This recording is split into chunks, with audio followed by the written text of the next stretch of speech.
Baik, bab ma jaa annahu yujafa yadaihi an janbaihi fi rukuk. Itu bab yang datang pada menyatakan merenggangkan dua siku tangan daripada dua rusuk ketika rukuk. Ketahuilah saudaraku, bermula sembahyang dengan merenggangkan dan mencakahkan sedikit dua siku dalam masa rukuk itu telah disuruh syarak akan dia. Suruh renggang tangan tu, itu disuruh oleh syarak. Renggang sikit. Jangan renggang sampai kita pergi jadi bongkok ke bawah. Ada juga tuan-tuan tengok sembahyang ni, dia bila rukuk tu dia renggang ni sampai kepala nak pergi sentuh lutut. Yang tu dia panggil cara udang bakang. Dia panggil. Mayang dia pun macam-macam tu ada. Baik, ketahuilah saudaraku, bermula sembahyang dengan merenggangkan dan mencakahkan itu disuruh oleh syarak dengan dalil hadis yang dikeluarkan oleh Imam At-Tirmizi.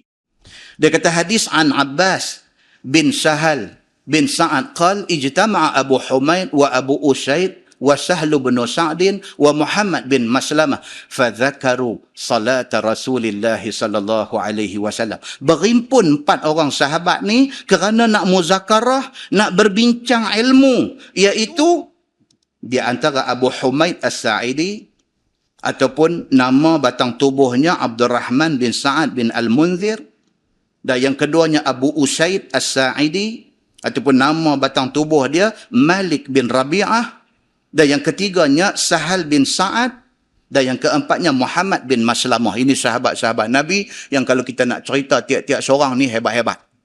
Mereka boleh duduk 4 orang, mereka nak bersembang, mereka nak bincang tentang apa? Tentang salat Rasulullah sallallahu alaihi wasallam. Nak cerita tentang Nabi sembahyang macam mana. Apabila telah berhimpun mereka itu, lalu bersama-sama muzakarah pada bicara tentang sembahyang itu, maka kata At-Tirmizi, fadzakaru salat Rasulullah sallallahu alaihi wasallam, maka beringat-ingat mereka itu akan kelakuan sembahyang Nabi sallallahu alaihi wasallam. Seperti berkata satu orang, sembahyang Nabi begini, kemudian satu orang pebetul, kemudian muzakarah lagi mereka itu, sehinggalah berkata seorang daripada mereka itu seperti mana kata At-Tirmizi, faqala Abu Humaid ana a'lamukum bisalati Rasulillah sallallahu alaihi wasallam. Kata satu orang yang bernama Abu Humaid, dia kata kamu semua sebenarnya tak berapa ingat berbanding dengan aku, kerana kelakuan sembahyang Nabi sallallahu alaihi wasallam pada satu tempat itu aku ingat, akulah orang yang lebih ingat dan lebih tahu daripada sekalian kamu semua tentang sembahyang Nabi sallallahu alaihi wasallam itu. Bila duk bincang 4 orang, dia ni kata lagu ni, dia ni kata lagu ni, dia kata aku pernah sembahyang belakang Nabi, Nabi sembahyang macam ni. Hak seorang lagi kata, tak, tapi aku sembahyang depan belakang Nabi, Nabi buat macam ni. Abu Humaid, dia kata apa? Dia kata, okey. Lah ni macam ni, aku rasa hampa pun blur tentang cara sembahyang Nabi. Aku rasa dalam bab ni, dalam bab cara sembahyang Nabi, aku rasa aku lebih jelas tentang benda ni. Abu Humaid kata. Macam kita lah, malam ni tuan-tuan, mai duk dengar kuliah ni ramai, pagi esok sembang di kedai kopi. Pagi esok sembang di office. Pagi esok sembang duk ulas balik ni. Dia ada pula satu ulasan pula di pejabat ni esok ni. Semalam, Ustaz Zamsuri cerita apa? Dia ni kata semalam dia, masing-masing orang dengan masing-masing kecenderungan. Ada hak mai dengar kuliah ni, dia kecenderungan dia nak dengar lawak Dia syok satu ustaz tu pasal apa? Pasal lawak. Maka dia dapat lawak. Dan akhirnya dia jadi pak lawak. Ada yang kecenderungan dia ustaz ni jadi ustaz favourite dia. Pasal apa? Pasal ustaz ni suka buat ulasan politik. Dia akan pi. Pasal apa? Dia tak mau dengar ni hak lain-lain semua. Dia nak dengar ni hak politik ni cerita ni. Masing-masing punya kecenderungan. Sama macam ustaz yang bercakap. Ustaz yang bercakap ni, ada hak jenis kecenderungan dia buat lawak, macam kata tadi. Ada hak kecenderungan dia politik. Dia baca tajuk semayang pun dia masuk politik. Dia baca tajuk puasa pun dia masuk politik. Pasal apa? Kecenderungan dia politik. Ada ustaz hak jenis lagu nak main ayak mata orang. Dia mengajar apa pun dia nak bawa, dia nak bagi orang teriak. Itu kecenderungan. Masing-masing dengan cara masing-masing. Yang pentingnya orang yang dengar dapat manfaat. Sudah. Dia kok mana cerita pun by hook or by crook, dia nak bagi orang yang dengar ni keluar air mata. Dia tengok teriak, dia kata, puas aku mengajar malam ni. Kecenderungan dia. Ada pula satu ustaz, dia punya kecenderungan mengajak dia apa? Dia kok mana hamai tajuk apa pun, dia balik ke cerita laki bini dalam rumah tangga. Kok mana pun, pusing mai apa, tajuk apa pun, dia mai cerita laki bini dalam rumah tangga. Kecenderungan dia. Ada ustaz, kecenderungan dia nak bagi doa. Dia mengajarlah tajuk apa, kitab apa pun, last sekali tuan-tuan tulis doa ni. Dia syok dengan doa. Dia syok dengan doa. Itu kecenderungan dia. Salah ke? Tak salah. Tuan-tuan orang yang nak dengar, tuan-tuan pilih ikut selera tuan-tuan. Tuan-tuan suka pi. Suka yang ni pi. Tidak ada siapa boleh kata, jangan pi ustaz ni. Tak boleh siapa kata, jangan pi ustaz ni. Dia punya selera macam mana dia pi. Keterbukaan itu kena ada. Kita tak boleh duduk kongkong orang suruh pi jadi satu pattern macam pattern kita. Tak boleh. Apa pun dia bottom line, dia punya last kali apa dia? Ilmu tu kena dapat. Ilmu kena dapat, kesedaran itu kena ada. Kita bukan mau ilmu saja, kita mau kesedaran. Dan kita bukan mau sedang saja, kita mau kesedaran dan ilmu. Kita sedang kesilapan kita sedang dosa kita, dan kita ada ilmu untuk nak perbetul, bagi jadi betul macam mana. Kita nak yang tu. Pilah dengar siapa pun, matlamat akhir dia yang tu. Muslimin dan muslimat yang dirahmati Allah sekalian. Sahabat-sahabat Nabi duduk sidang nak cerita tentang sifat sembahyang Nabi. Kau ni kata macam ni, kau ni kata macam ni. Abu Humaid kata lah macam ni lah. Aku rasa aku lebih clear. Aku lebih jelas tentang cara sembahyang Nabi sallallahu alaihi wasallam. Kerana aku ingat sungguh-sungguh tentang sembahyang Nabi sallallahu alaihi wasallam. Dia kata aku ingat jelas sifat ataupun cara sembahyang Nabi macam mana. Dia kata inna Rasulullah sallallahu alaihi wasallam raka'a fa wada'a yadayhi ala rukbatayhi ka'annahu qabidun 'alaiha. Ini yang kita habaq tadi ni. Apa dia? Bahawasanya Nabi SAW sembahyang ia dengan mengangkat takbiratul ihram dan mendatangkan bacaan yang fardu dan bacaan yang sunat sehinggalah dia rokok. Dan apabila Nabi rokok, maka meletakkan Nabi akan dua tapak tangannya di atas dua lututnya. Aku lihat letaknya itu bukannya ambil nama letak sahaja. Bahkan seolah-olah memegang dan menggenggam dia atas lutut itu. Qabid. Maksud dia apa?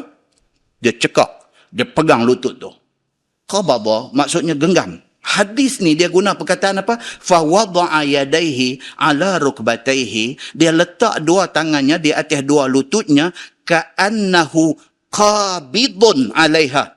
Seakan-akan tapak tangan Nabi itu qabid.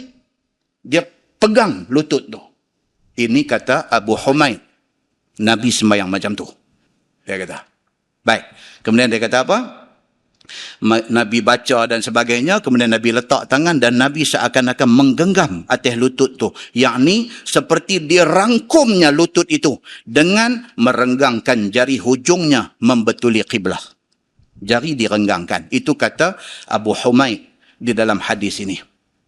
Maka tidaklah pula serong ke kanan ataupun ke kiri akan jari-jari itu. Jari Nabi itu bila dia letak di atas lutut tu, dalam keadaan tu, dia tak ada lagu nak buat kaikot jari apa semua macam tu, tak ada. Dia kata, dia letakkan jari itu renggang dan lurus begitu di lutut dia. Maka tidaklah pula serong ke kanan ataupun serong ke kiri. Kemudian sambung hadis tu, wa wattara yadayhi fanahahuma an janbayhi. Dan juga melentur ia, yakni melentur Nabi SAW akan dua tangannya. Ni siku Nabi ni dibukakan sikit. Direnggangkan sikit daripada rusuk dia.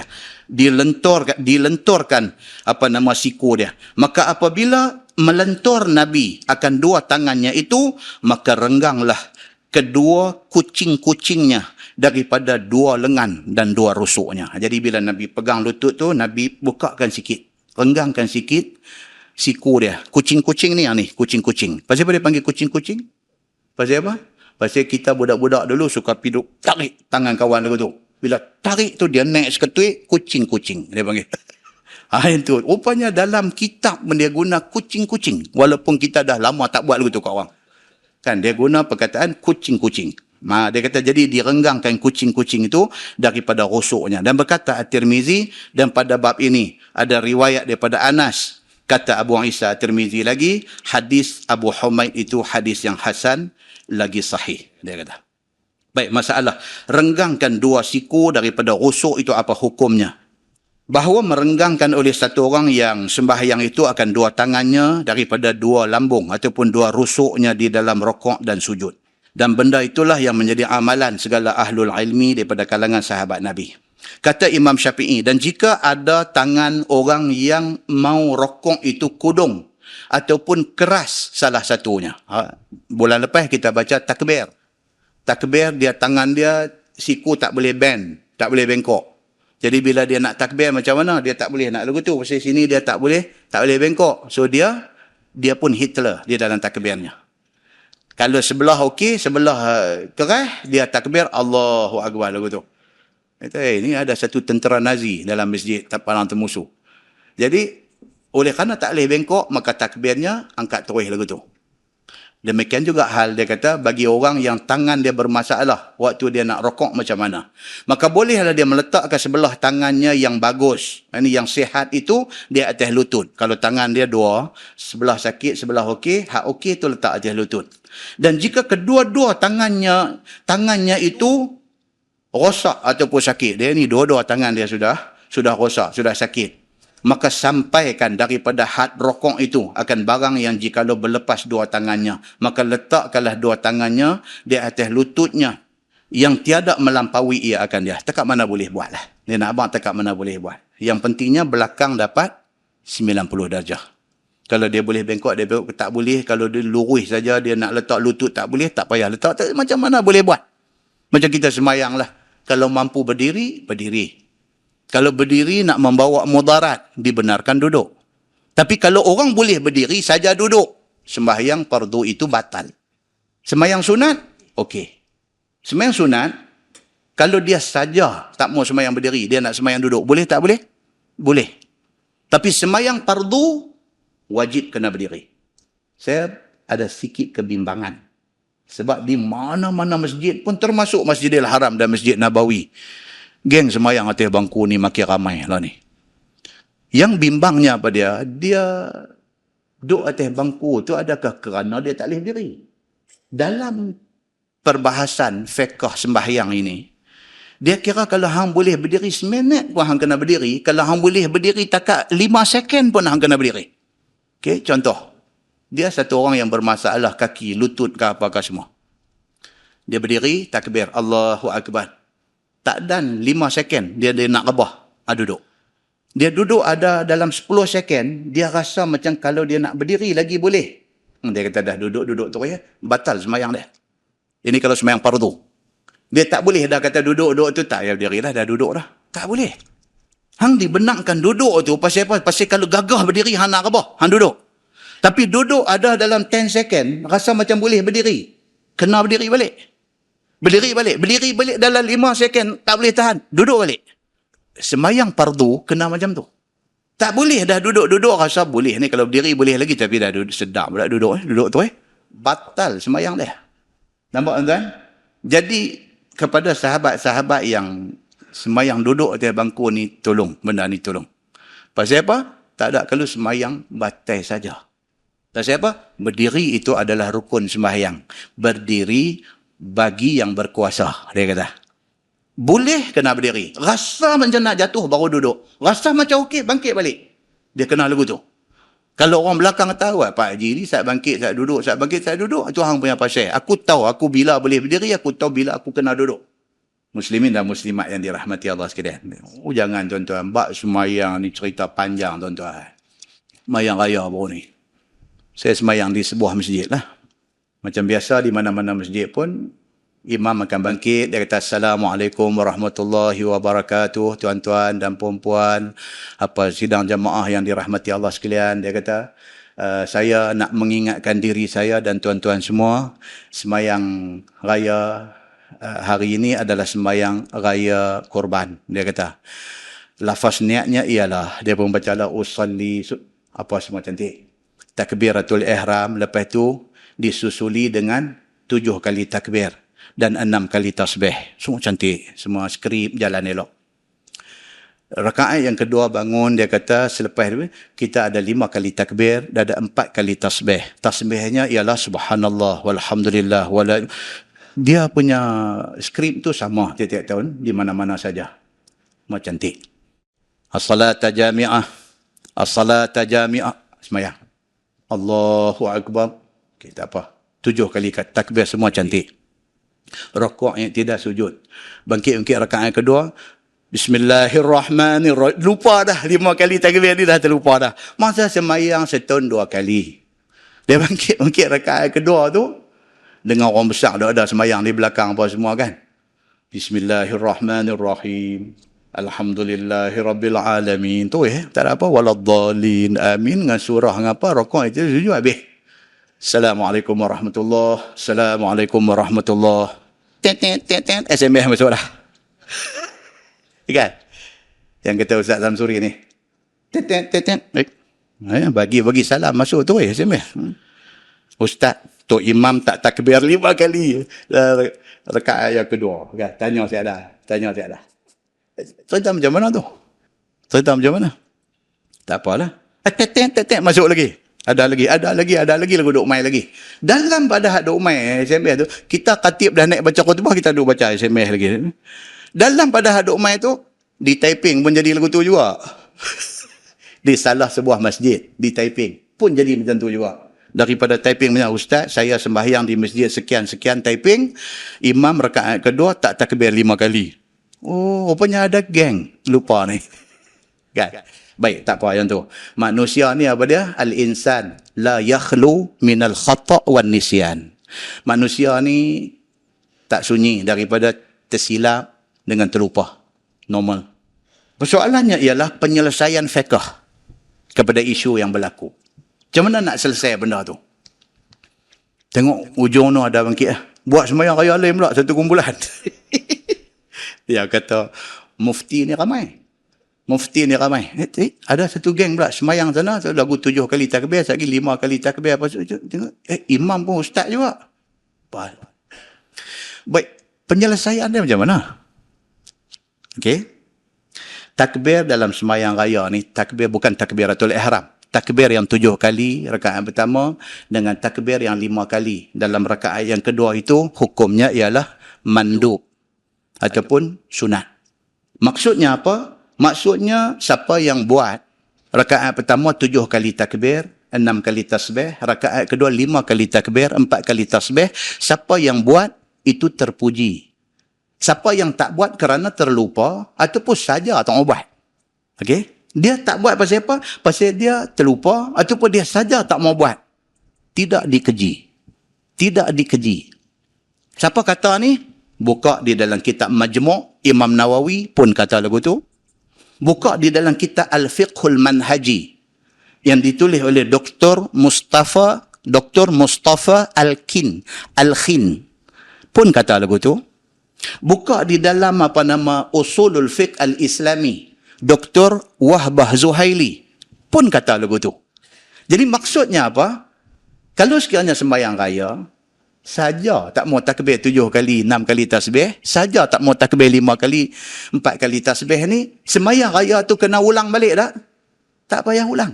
Saja. Kalau terlupa, apatah lagi. Tidak mencacatkan sembahyang itu. Kerana kedudukan takbir 7 kali dalam rakaat pertama dan 5 kali pada rakaat kedua itu, kedudukannya sama seperti sunat hayat. Sunat hayat ni maksudnya apa? Seperti orang yang semayang saja tak baca doa iftitah. Dia disunatkan sujud sawi tak? Tak ada apa. Bagi orang yang semayang sengaja macam masa nak baca Fatihah tak mulakan dengan a'udzubillahi minasyaitanirrajim. A'udzubillahi minasyaitanirrajim itu sunat hayat. Dia saja tak mau baca auzubillah, dia terus bismillah saja. Ada tak cacat sembahyang dia? Tak ada. Itu yang dikatakan sunat hayat. Maka takbir 7 kali rakaat pertama dengan 5 kali rakaat kedua itu adalah sunat hayat. Jadi tak ada apalah. Jadi nu yang dah bangkit dah sembahyang lain tu 2 rakaat tu, mudah-mudahan dapat pahala ekstra dekat dia. Kan? Ada cerita dia lagu tu aja. Muslimin dan muslimat yang dirahmati Allah sekalian. Baik, balik kepada cerita kita tadi ni. Apabila 4 orang ni duk bincang tentang sembahyang Nabi SAW, maka timbul cerita tentang kedudukan jari ketika rokok dan sebagainya. Maka diceritakan benda tu oleh Abu Humaid. Dia kata dia tengok Nabi masa rokok, tangan letak di lutut dan Nabi mencengkam lutut dia ketika rokok.